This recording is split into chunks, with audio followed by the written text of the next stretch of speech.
Hi, my name is Kirill. We have combined a low-cost robotic hand with a NeoSensory Buzz bracelet to relay the feeling of movement and touch back to the user. Prosthetics are used as limb replacements or for manipulating objects remotely. However, they usually offer zero feedback.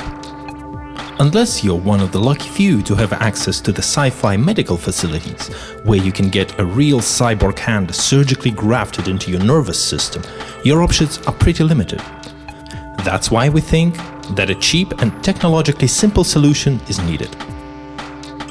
We think that sensory substitution can be the answer to this problem.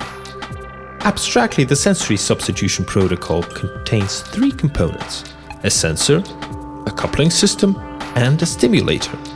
In our case, the hand is the sensor. We then need a way to relay the characteristics back to the user. That's where NeoSensory Buzz bracelet comes in. The Buzz can deliver up to 4 billion distinct patterns of vibrations onto the user's skin. A user can learn to recognize these patterns as states of their robotic hand. It's like learning to read Braille or, in fact, any other skill. We used a 3D printed hand with flexible fingers driven by simple gear motors. The electrical activity of intended gestures inside the muscles is captured by an EMG bracelet. The bracelet can be worn on a residual limb. The EMG signal is sent to your phone, where a convolutional neural network translates it to a gesture and relays it to the robotic arm. Then, the motors drive the fingers towards the recognized pose. The PID controller repeatedly sends the distance to destination back to be translated into buzz vibrations.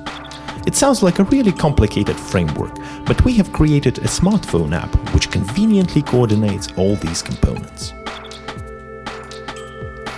Well, enough animation. Let's see some real-world action. On the left you can see our prosthetic hand. The black spots are a small bonus. We've added a couple of pressure sensors to enhance your experience. Further right is the app, and next is Kirill's arm with the myoband and the Buzz bracelet ready for action. On the right is a screen capture from the phone. First, we connect all of the devices and enable the neural network gesture classifier.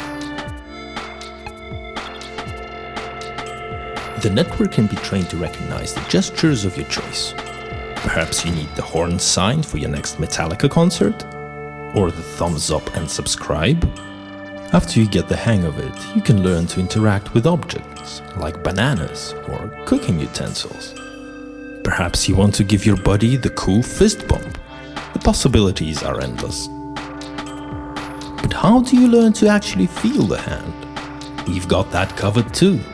A familiar app will let you practice recognizing the buzz patterns in a game-like fashion. Swipe left if the pattern displayed is wrong. Swipe right if it's a match. To translate the robotic hand positions into buzzes, we have implemented a naive encoding, which sends the simple static patterns for each pose. To offer a more flexible and rich response, we have implemented an autoencoder neural network that compresses all 5 finger positions and 2 pressure readings into 4 buzz outputs. The network can reconstruct the 4 buzzes into the original inputs pretty well. Your brain can learn to do the same.